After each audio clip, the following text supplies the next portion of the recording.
ఆరోగ్యాభిలాషులందరికీ నా హృదయపూర్వక నమస్కారములు.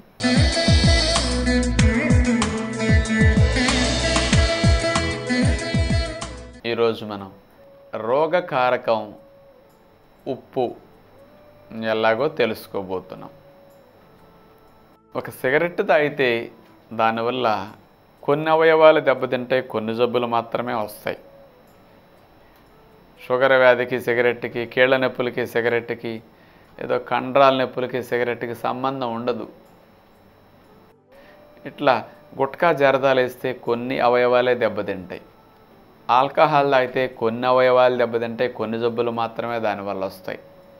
నూనె తింటే దానివల్ల కొన్ని జబ్బులు వచ్చే అవకాశం ఉంది. అట్లాగే పంచదార తినటం వల్ల, బెల్లం తినటం వల్ల కొన్ని అవయవాలు దెబ్బతింటూ కొన్ని జబ్బులు మాత్రమే వచ్చే అవకాశం ఉంది. కానీ అన్ని వ్యసనాల కంటే, అన్ని రకాల రుచుల కంటే ఉప్పు తినటం ద్వారా శరీరానికి అనేక జబ్బులు వచ్చే అవకాశం ఉంది. అన్ని జబ్బులకి ఉప్పుకి సంబంధం ఉంది. ఎందుకు అంటే అన్ని అవయవాలకి సంబంధం ఉప్పుతో ఉంది, అన్ని కణాలకి ఉప్పుతో సంబంధం ఉంది. ఉప్పు ఉంటేనే పనిచేస్తాయి. ఉప్పు ఎక్కువైతే ఇబ్బంది పడతాయి, తక్కువైతే ఇబ్బంది పడతాయి. ఇప్పుడు ప్రతి కణానికి నీటితో సంబంధం ఉంది. నీరు ఎక్కువైతే కణాలు ఇబ్బంది పడతాయి, నీరు చాలకపోతే ఇబ్బంది పడతాయి. సరిపడా ఉంటే సవ్యంగా పనిచేస్తాయి. అలాగే ఉప్పు విషయంలో కూడా నీరు ఎంత అవసరమో ప్రతి అవయవానికి, ప్రతి కణానికి ఉప్పు కూడా అట్లా అవసరం. కానీ రుచిగా ఉందని ఎక్కువగా తినటం వల్ల అనేక జబ్బులు వచ్చేస్తున్నాయి. మరి ముఖ్యంగా మీరు ఉప్పు తింటూ ఉంటే ఒంటికి నీరు పట్టేసేస్తుంది. 1 గ్రాము ఉప్పు 80 గ్రాముల నీళ్ళను పట్టేస్తుంది అన్నమాట లోపల. తినేసి ఉప్పును కూర్చున్నామనుకోండి, ఆ ఉప్పు అంతా పెరిగిపోయి ఒళ్ళకి నీరు పట్టేసి బరువు పెరిగిపోవటం, కాళ్ళు సొట్టలు పట్టడం, గుండె పంపింగ్కి ఇబ్బంది పెట్టడం. అందుకని మూత్రంలో ఎక్కువ నీరు పోయేటట్టు మాత్రలు వేసుకోవాల్సి వస్తున్నది. అదే మీరు ఉప్పు లేకుండా తింటే ఈ ఇబ్బంది ఉండదే. అట్లాగే ఉప్పు మానేస్తే ఆస్తమా ఎంత బాగా తగ్గుతుందో. కానీ ఉప్పు తగిలేసరికి శ్లేష్మం ఎక్కువ ఉత్పత్తి అయ్యి శ్వాసనాళాలు సాగటం అనే శక్తి తగ్గిపోతుంది, ముడుచుకుంటాయి, శ్లేష్మం ఎక్కువ తయారై గాలికి అడ్డైపోతుంది అన్నమాట. అందుకని తుమ్ములు, అలర్జీలు, శ్వాస సంబంధమైన సమస్యలు, ఆయాసాలు, కఫాలు ఇవన్నీ ఉప్పుకి ఎక్కువ ఉత్పత్తి అవుతాయి. అసలు అన్ని జబ్బుల కంటే ఫస్ట్ ఆస్తమా తగ్గిపోతుంది ఉప్పు మానేస్తే. వారం 10 రోజుల్లో చేంజ్ అనమాట. పుట్టిన కాడి నుంచి మీకు ఆస్తమా ఉన్నా అంత సింపుల్. అంత డైరెక్ట్ కారణం ఉంది ఉప్పుకి, శ్వాస సంబంధమైన సమస్యలకి. అట్లాగే ఉప్పు మానేస్తే రక్తనాళాలన్నీ మెత్తగా అయిపోతాయి. మరి గట్టిపడేటట్టు చేస్తున్నది ఉప్పు. ఉప్పు తిన్నామంటే రక్తనాళాలు గోడల్లో పట్టేసి ఇట్లా మూసుకు సాగకుండా రక్తనాళాలు ఇట్లాగే అంటాయి, గట్టిపడిపోతాయి. గట్టిపడ్డ రక్తనాళాలు గుండా రక్తం వెళ్ళక బీపీ రేజ్ అయిపోతుంది. ఈ రక్తనాళాలు ఇలా హార్డ్ అయిన వాటి గుండా రక్తాన్ని పంపు చేయాలంటే గుండెకి ఎక్కువ శ్రమ. అందుకని ఎక్కువ ప్రెషర్తో పంపు చేయాలి. దాని లైఫ్ తగ్గిపోతుంది, రిలాక్సేషన్ ఎక్కువ ఉండదు గుండెకి. అందుకని ఈ రక్త ప్రసరణ సమస్యలు ఎక్కువగా వస్తే గుండెకి చాలా ఇబ్బందులు అవుతుంటాయి. అందుకనే గుండె జబ్బులకి, బీపీకి ఉప్పు విషయంలో జాగ్రత్త పడమని ఎందుకు చెప్తారంటే అలాంటి జబ్బులు రావటానికి, రోగాలు రావటానికి బాగా కారణం సాల్ట్ అనమాట. మనం రోగం వచ్చిన తర్వాత కూడా ఇంకా తగ్గించేస్తున్నాం అంతే, మానే ప్రయత్నం చేయం. ఎందుకంటే ఇష్టం కాబట్టి. అందుకని అలాంటి బీపీకి, గుండె జబ్బులకి కారణం ప్రధానంగా సాల్ట్. పక్షవాతాలకు కూడా ఉప్పే ఎక్కువ కారణం. ఉప్పుకి రక్తం చిక్కబడి గట్టిగా చేసే గుణం ఉందన్నమాట. అంటే గెడ్డలాగా పట్టే గుణం ఉంటుందన్నమాట. ఇప్పుడు రక్తం ఎప్పుడన్నా అమ్మవారి దగ్గర మేకను కోసినప్పుడు ఆ రక్తంలో ఎంత ఉప్పేస్తే సెకండ్స్లో గెడ్డ కట్టేస్తుంది. దాన్ని వండుకోవటం కోసం అలా చేస్తారనమాట. మనం తినే ఉప్పు అంతా రక్తాన్ని చిక్కపరిచేసేసి గెడ్డలు కట్టేటట్టు చేసి బ్లాక్స్ వచ్చేసేసి చూడండి, ప్యారలైజ్ అయిపోతాయి అవయవాలు. దానికి ఉప్పు కారణం. అట్లాగే కిడ్నీ జబ్బులకి మనం తినే ఇంతంత ఉప్పుని కిడ్నీలు ఎంతని బయటికి గెంటగలుగుతాయండి. అందుకని కిడ్నీలో ఫిల్టర్స్ అన్నీ సాల్ట్ వల్ల ఎక్కువ డ్యామేజ్ అవుతాయి. అందుకని డాక్టర్లు కిడ్నీలు దెబ్బతిన్నప్పుడు ఉప్పు మానమంటారు. అప్పటి వరకు దాన్ని ఎవరు చెప్పరు మరి మనకి. అంటే అంత చెడు చేస్తుంది కిడ్నీలకి. అంటే 150 ఏళ్ళు పనిచేయాల్సిన కిడ్నీలు 50 ఏళ్ళకి 40 ఏళ్ళకి 60 ఏళ్ళకి పోతున్నాయంటే మనం తినే ఉప్పు ఎంత దోషమో ఒక్కసారి ఆలోచించండి. అట్లాగే ఉప్పు తింటే షుగర్కి చాలా దగ్గర సంబంధం ఉంది. కణాల చుట్టూ మనం తిన్న ఆహారంలో వెళ్ళి ఉప్పు అంతా పేరుకుని కణం యొక్క తలుపులు రిసెప్టార్స్ని ప్రాపర్గా ఓపెన్ కానివ్వకుండా రక్తం లోపలికి చక్కెర చకచక వెళ్ళనివ్వకుండా అడ్డవుతూ ఉంటుంది. కణపొర బిరుసెక్కిపోతుంది, హార్డ్ అయిపోతుంది సెల్ మెంబ్రెయిన్. అందుకని కణపొర మీద ఎక్కువ ప్రభావాన్ని చూపుతుంది సాల్ట్. అందుకని మనం తినే ప్రతి పలుకుప్పు ప్రతి అవయవానికి ఎందుకు సంబంధం అంటే అవయవాలన్నీ కణాల సముదాయం. ప్రతి కణం యొక్క పనితీరు సాల్ట్ మీద ఆధారపడి ఉంది. ఆ సాల్ట్ ఎక్కువైతే దాని పనితీరు దెబ్బతింటుంది. అందుకని మేము ప్రాక్టికల్గా చూస్తుంటే ఉప్పు మానేస్తే 1-2 నెలల్లో డయాబెటీస్ ట్యాబ్లెట్ లేకుండా పోతున్నది. మామిడి పళ్ళు అరటి పళ్ళు తిన్నా వీళ్ళకి షుగర్ రావట్లేదు. కానీ ఉప్పు 2-3 రోజులు తినేసరికి మళ్ళీ బ్లడ్ గ్లూకోజ్ లెవెల్ 200-250కి వెళ్ళిపోతున్నది. ఉప్పు తగిలితే షుగర్ పెరిగిపోతున్నది.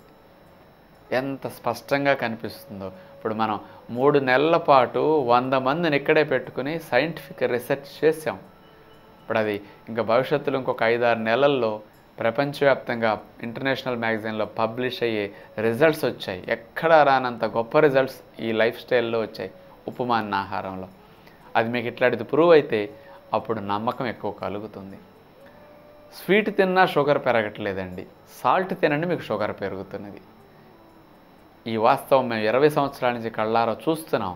ఇప్పుడు దాన్నే రీసెర్చ్ చేస్తే ప్రపంచమంతా డాక్టర్స్ కానీ సైంటిస్టులకు నమ్మకం కలిగితే దాని మీద ఆలోచన పెడతారని దాని కొరకు ప్రయత్నిస్తున్నాం. ఇప్పుడు అలాంటి జబ్బు బాగా కారణం. ఇక కీళ్ళ నొప్పుల విషయానికి తీసుకుంటే మనం తినే ఉప్పు అంతా కిడ్నీలు బయటికి గెంటలేనప్పుడు అది మళ్ళీ లోపలికి వెళుతున్నది. ఈ లోపలికి వచ్చి ఎక్కువ ఉన్న ఉప్పు అంతటిని మన శరీరం అడ్డు లేని ప్రదేశాల్లో ఎక్కడో చోట దాయటం కొరకు కీళ్ళ సందుల్లో ఖాళీ ఉంటుంది, ప్రేగుల గోడల్లో ఖాళీ ఉంటుంది. అందుకని ఈ ఉప్పు అంతటిని అలాంటి చోట పేర్చేస్తుంది మన శరీరం. పనికిరాని వస్తువులు వాడుకొని అని చూడండి, ఖాళీ ప్రదేశాలు ఉండి అటకల మీద ఎక్కడన్నా వెనకాల వైపు అడ్డు లేని ప్రదేశాల్లో దాచేస్తారు మీరు. సేమ్ అంతే. అందుకని మనం తినే టేస్ట్ కోసం ఉప్పు అంతా కీళ్ళ సందుల్లో పేరుకుని ఆ జిగురునుత్పత్తి చేసే కణజాలాన్ని అక్కడ దెబ్బతీసేస్తే జిగురుత్పత్తి తగ్గిపోయి రాపిడికి గురై ఎముకలు నొప్పులకు గురవుతూ ఉంటాయి అన్నమాట. అట్లాగే మరి చాలా జాయింట్ పెయిన్స్, రొమటాయిడ్ ఆర్థరైటిస్ లాంటి జబ్బు జీవితంలో పోదు. కానీ ఉప్పు మానేస్తే 8-10 నెలల్లో నెగిటివ్ రిపోర్ట్, 100% నార్మల్ జాయింట్స్. ఇది ప్రపంచంలో ఎక్కడికి వెళ్ళినా ఎంత విచిత్రం అనిపిస్తుంది ఆ జబ్బు తగ్గటం. స్టెరాయిడ్స్ వాడతారు, లైఫ్ టైం తగ్గదు, కానీ ఇందులో పోతుంది. మామూలుగా వచ్చిన ఆర్థరైటిస్ 2-3 నెలలు ఉప్పు మానేస్తే ఎంత బాగా కీళ్ళ నొప్పులు తగ్గిపోతాయి. ఉప్పు తగిలితే 2 రోజుల్లో పెరిగిపోతున్నాయి నొప్పులు. మళ్ళీ సోరియాసిస్ లాంటి మొండి చర్మ వ్యాధులు, ఇతర చర్మ వ్యాధులు ఎక్కడా తగ్గవు. అన్ని సైన్సులు చేతులెత్తేసిన కేసులు ఉప్పు లేని ఆహారం తింటే నెలకి నార్మల్ స్కిన్ వచ్చేస్తూ 7-10 నెలల్లో ఎక్కడ ప్యాచ్ లేకుండా స్కిన్ అంతా కొత్తది వచ్చేసి ఎంత మంచి మార్పు వస్తుందో. ఇట్లా అసలు ఏ జబ్బు తీసుకోండి ఉప్పుకి ఇలాంటి అవయవాలన్నిట్లో నష్టం కలిగించే గుణం ఉందన్నమాట. అందుకనే మన పెద్దలు ఋషులు ఏ వ్యక్తులైతే సమాజంలో మనుషుల్ని బ్రతికించడానికి ఉప్పు మందులాగా వేసుకోమని అలవాటు చేశారో ఆ ఋషులే అవసరానికి మొక్కకు నీళ్లు కావాలి, మొక్కకు నీళ్ళు ఎక్కువైనా మొక్క చస్తుంది, మొక్కకు నీళ్లు చాలపోయినా మొక్క చస్తుంది బాబు. అలాగే ప్రాణ రక్షణకు, శరీర శక్తికి, ఆరోగ్యానికి సాల్ట్ కావాలి. అది సహజంగా వచ్చే సరిపోతుంది. చాలకపోతే లిమిటెడ్గా బ్రతకటానికి పని చేసుకోవడానికి అంత వేసుకోవాలి మందులాగా. కానీ రుచిగా ఉందని అతిగా తిన్నారా ఆ ఉప్పు మీ ప్రాణం తీస్తుంది అని ఇలా ఎక్కువ తినేయటం చూసిన మనుషుల్ని గమనించి ఋషులు ఉప్పు తిన్నావా అప్పుల పాలవుతావురా, ఉప్పుని శని, ఉప్పుని దరిద్రము అని ఆచారాల్లో చెప్పేశారు. ఉప్పు తీసేస్తే శని పోతుందని, దరిద్రం పోతుంది అంటారు. అందుకని చూడండి ఎంత మంచి ఆలోచనతో ఋషులు ఇలాంటి సత్యాల్ని సైన్స్ డెవలప్ అవ్వకముందే భారతదేశంలో చెప్పారు. అందుకని ఎన్ని వేల రకాల రోగాలు ఉన్నాయో అన్ని వేల రకాల రోగాలకి ఉప్పుకి సంబంధం ఉంది. అందుకని ఉప్పు లేకుండా తినటం వల్ల ఎన్ని జబ్బులను మందులు లేకుండా మనం తగ్గించుకోవచ్చు. మీరు ఇన్ని సంవత్సరాలు చిన్నప్పటి నుంచి ఇప్పటి వరకు ఉప్పు తింటూనే వస్తున్నారు కదా. వచ్చిన జబ్బులు బ్రతికినన్నాళ్ళు ఉంటాయని మీరు మెంటల్గా ప్రిపేర్ అయ్యారు కదా. 6 నెలలు నేను చెప్పినట్టు తిని చూడలేరా? 6 నెలలు అలవాట్లు మారితే మన ఆరోగ్యంలో ఎన్ని మార్పులు వస్తాయో మనం గమనించలేమా? ఆ తర్వాత కొనసాగించాలా, మానేయాలా, జీవితాంతం ఎట్లాగే తినాలి అనే ఆలోచన అప్పుడు చెయ్యాలి. అందుకని ఉప్పుని వైట్ పాయిజన్ అంటారు.